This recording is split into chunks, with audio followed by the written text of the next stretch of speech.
So MPC Live 3 has recently come out, and all our attention is still drawn to that fantastic device. However, in this video we're going to compare in detail MPC Live 2 and like all other previous generation MPCs with the new MPC Live 3, the new generation, especially taking into account that now we have the Pro Pack for $100. Later on it's going to be $200. In my opinion, it's too much. And you get the new visual EQ, warping algorithm Super. Let's see how it works on the previous generation devices, and some other features that we're going to compare. So let's begin. And we're actually going to start with measuring the new MPC because it's a little bigger. It's 43.5 centimeters long or wide, 41 here, and the height is 25.5 versus 24.5, so 1 centimeter here. The height like this is the same size, and the weight of the device, I think it's a little more, the MPC Live 3. One of the most important things is that it still fits into my backpack, because I have just a regular backpack that I carry all the time with me. Live 2 fits perfectly, Live 3 fits perfectly as well. So the overall size of the layout is the same, 14 centimeters, 14? Yes, 14.5 and 14.5. The same as here. However, the pads themselves are a little bigger. It's 3.5 centimeters. And here they are 3 centimeters. And now the real thing that interested me a lot is the new warping algorithm, Super, and how it works on the previous devices with 2 gigabytes only, because here we have 8, but is it actually better on the previous generation? Let's see. I have the same loop, and let's switch the warping off. It sounds like this. However, I can turn on warping. It's 90 BPM, Super, as you see. And let's go from 90 to 85. The real case scenario. I'm not going to be very dramatic and go to 60, no. Let's compare the first one.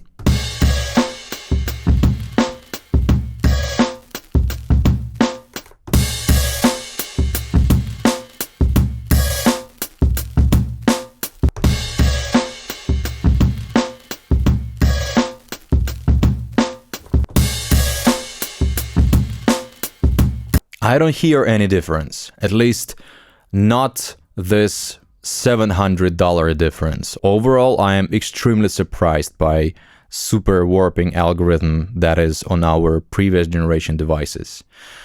Well, I have been waiting for the new warping algorithm since I got the Live 2, or I don't remember, but damn, so it was actually, I thought it was impossible due to the limitation of 2 gigabytes of RAM, but it turns out it was absolutely possible. And why didn't they introduce this new warping algorithm before, I wonder?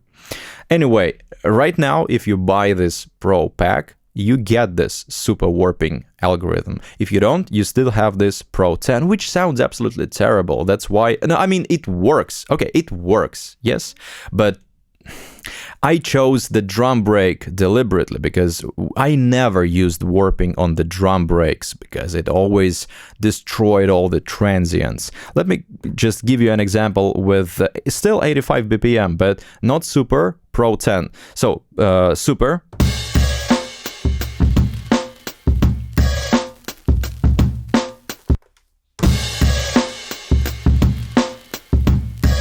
So it's impossible to use warping with Pro 10 on drums. With melodic samples, it's alright. You don't hear a lot of artifacts and distortion if you go minus plus 10 BPM with melodic samples, with some melodic samples.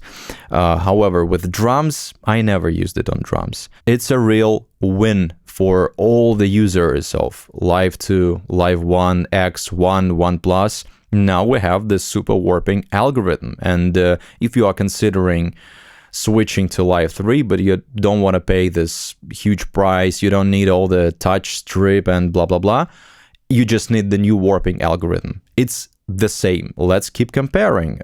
80.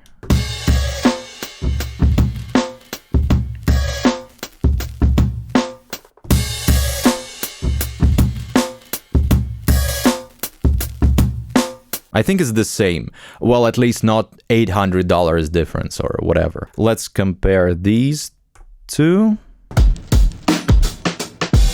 You wouldn't notice a difference.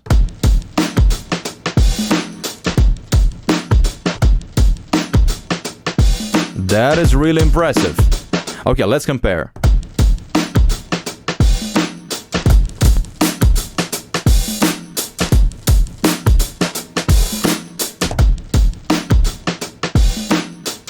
The same.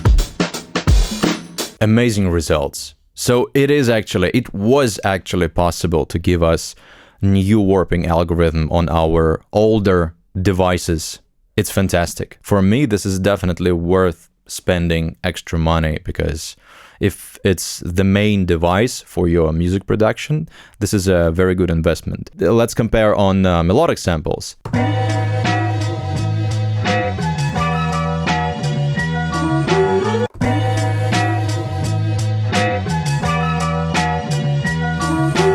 Fantastic. It's the same. When we buy the Pro Pack, we also get the visual EQ. In theory, this has more CPU.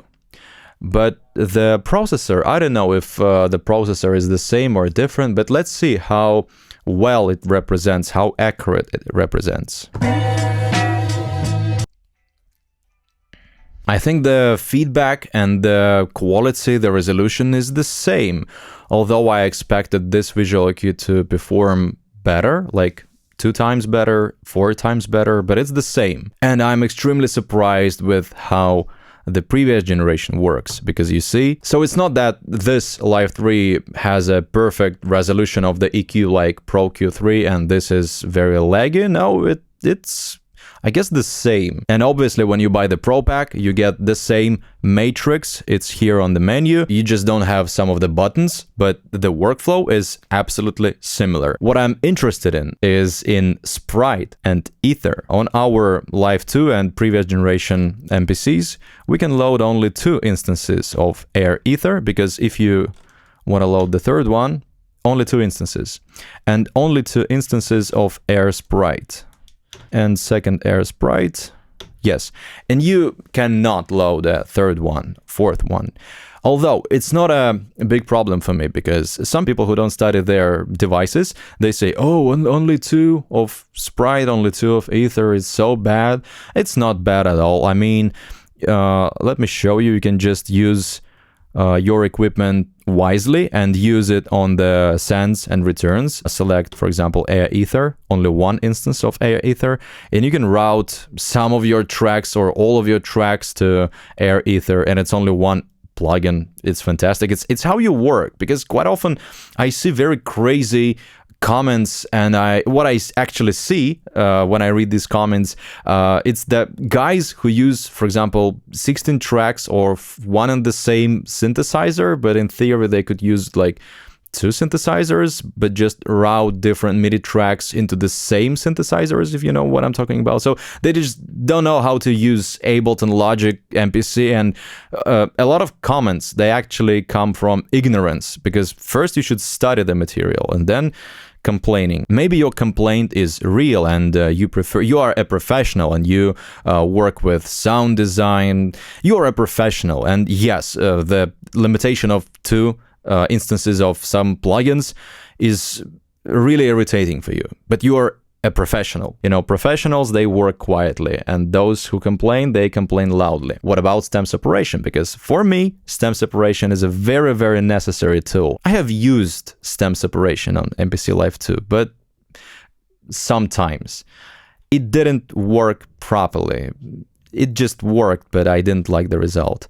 Logic gives amazing results. Serato Studio gives amazing results. I already prepared the stem separation. I'll give you these screenshots because it took this device 1 minute 30 seconds to run through the stem separation, and this is still quite slow, 2 minutes 21 seconds. So yeah, you can make some tea or coffee, return, it's still going to be separating the stems. However, I am interested not in the speed but in the quality. That's the main thing. Previous generation stem separation.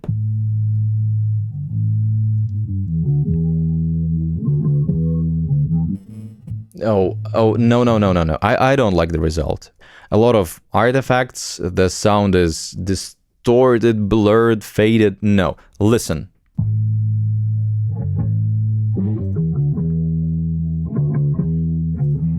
Absolutely terrible here compared to the Live 3. Fascinated by the result. The drums, although the drums are not very present in the mix, but still, let's listen to the drums.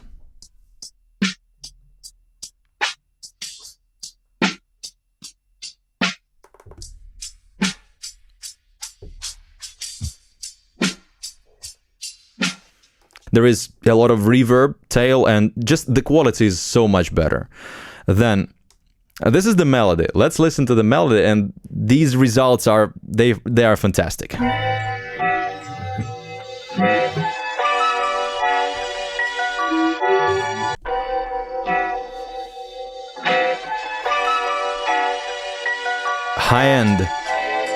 High end is there.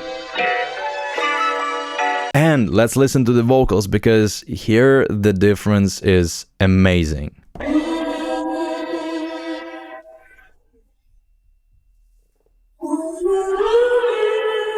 And now this.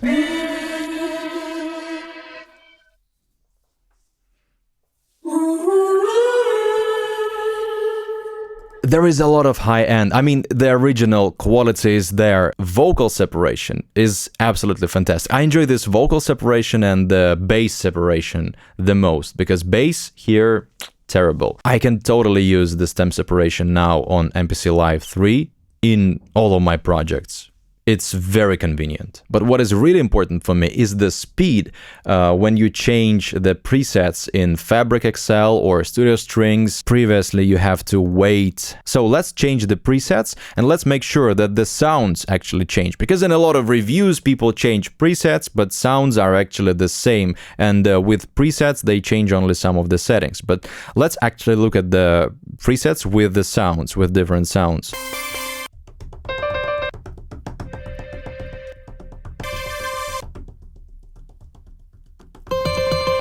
Very long. Still okay.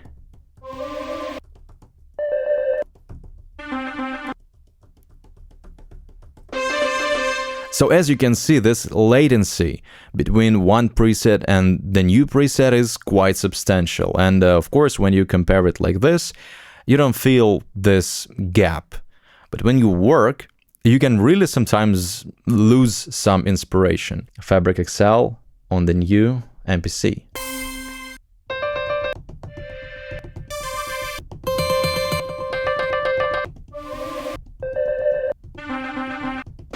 Instantly.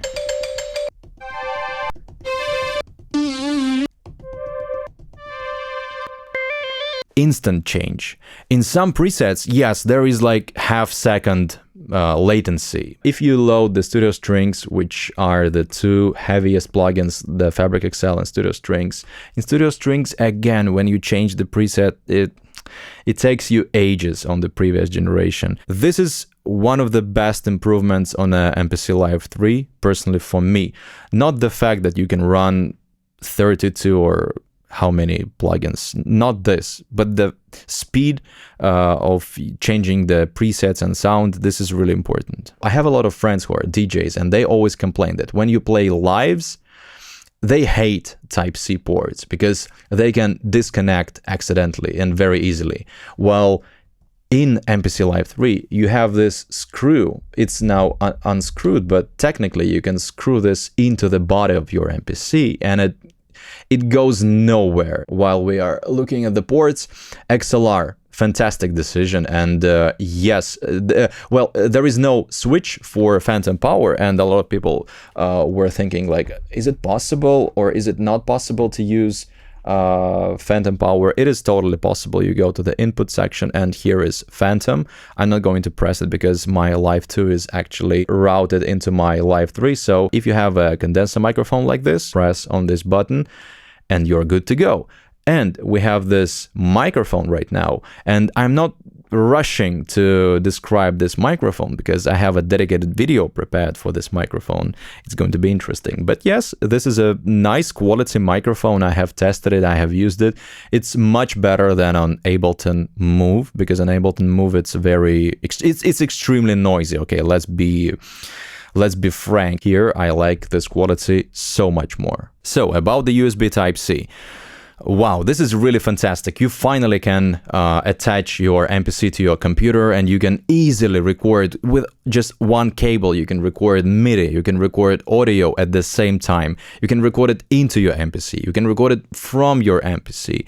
You can, if you go to Mixer, you can stem out all your tracks in live mode. So you can press play, and while it's playing, it's being recorded on a computer in Ableton or Logic. You can perform with Q-links, with touch strip, with buttons. You can perform, and later on you are going to have separate tracks of your mix. There are so many cases of how you can use Type-C. Or, for example, right now I'm using Type-C to connect my sound and to record into my computer in combination with Apollo. So my Apollo is recording. So it's called aggregate device on the MacBooks, on macOS, you should know. So my Apollo is recording my voice.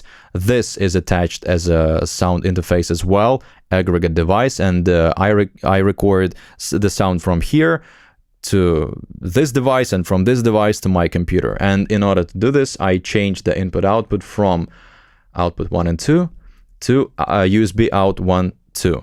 If you have a track, a project, yes, a real track, you should have drums here, bass, sample, chorus, yeah, and so you can use USB out 1, 2, 3, 4, 5, 6, and so on and so forth. Yeah, you are going to have the full stemmed out track on your computer if you need to do this. Of course, you can always do this like offline render with export. Yeah, it's not gone. You can press save, audio mix down, and one track or separate tracks.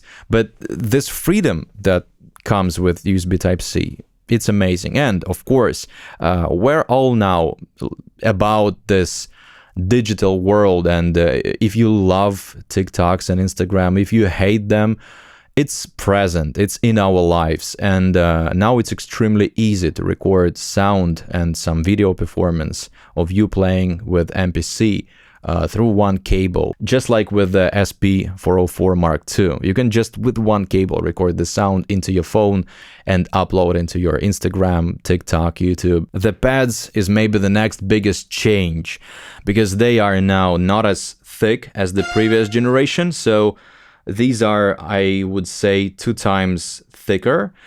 However, I have been always not complaining, but I have always known that fact that on my MPC Live 2 Retro, on my previous Live 2 regular black, on my previous Live 1, on my 1, on my 1 Plus, on my Key 37, MPCs used to have the worst response of the pads. And I'm saying this, yeah, because a lot of people say that the pads on MPCs are the best in the game. Compared to what? If we compare to SP404 Mark II, they are extremely responsive. Slight touch and they play. Push 3, which is in the background, they have extremely responsive, light touch, and the sound is there. Machine Plus, how it's called? Machine Plus, Machine Mark III, they have extremely responsive pads. But on MPC, I have to really hit the pads to get the sound. And of course, I tried many settings. It's not about the settings. It's about the sensor. In the middle, there is actually the small LED light. So on corners, it's more responsive than in the middle. So let's compare. Let's use the microphone so you can hear this tapping. And the same on Live 3. I use the same force. So I would usually use more force to play the drums.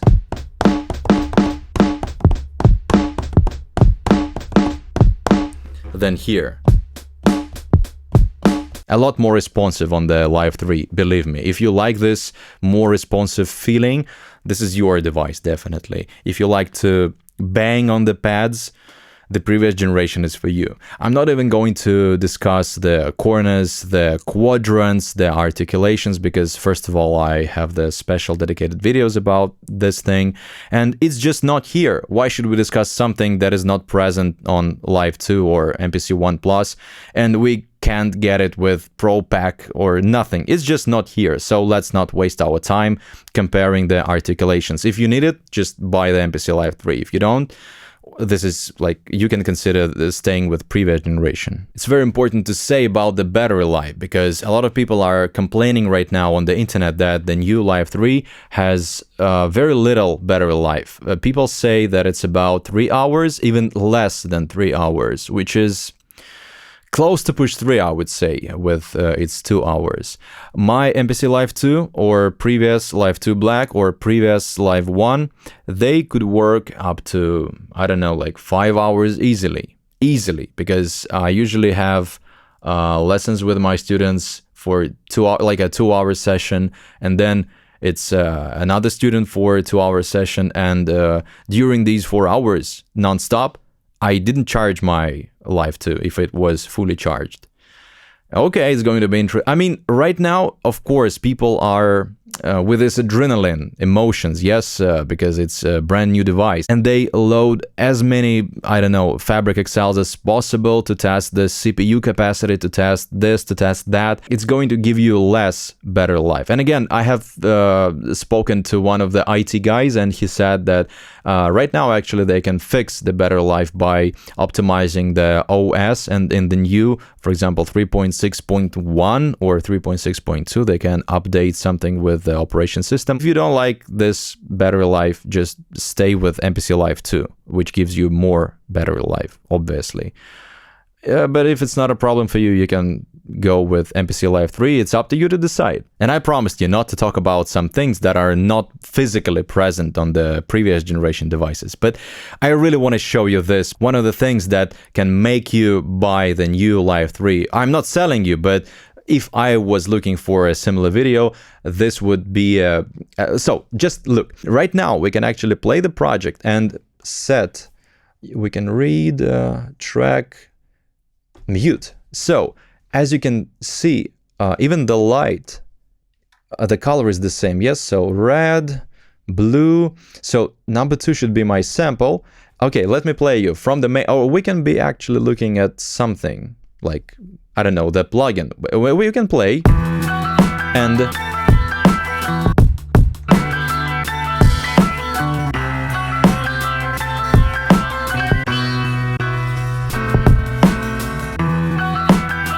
oh, by the way, let's test if I can solo with one push of a button. I think I can. Yes, let's try. Pads mute, but now pads solo. Let's try. Very nice.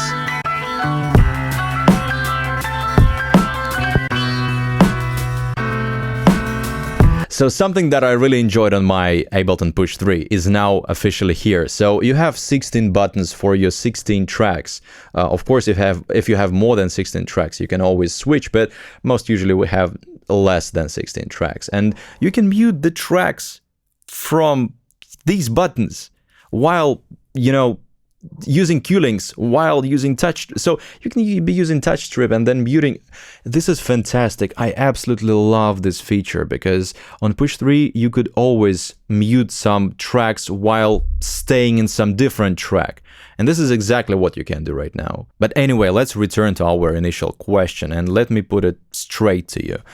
Should we be upset, the users of the previous generation of MPCs, should we be upset that it's now old and outdated?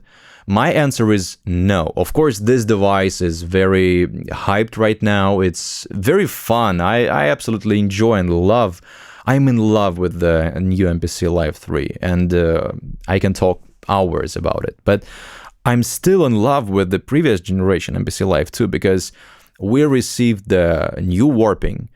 We got all the visual EQ. It's the same responsive screen, the same 3.6 software. So they are not outdated. You shouldn't throw them away. With the release of the new MPC Live 3, these didn't turn into a brick that you cannot use. It is the same MPC, but with... So I would say that right now, with the Pro Pack especially, it is MPC Live 2.5. Definitely. I'm not going to keep you longer. Make a decision and I will return with new videos. See you.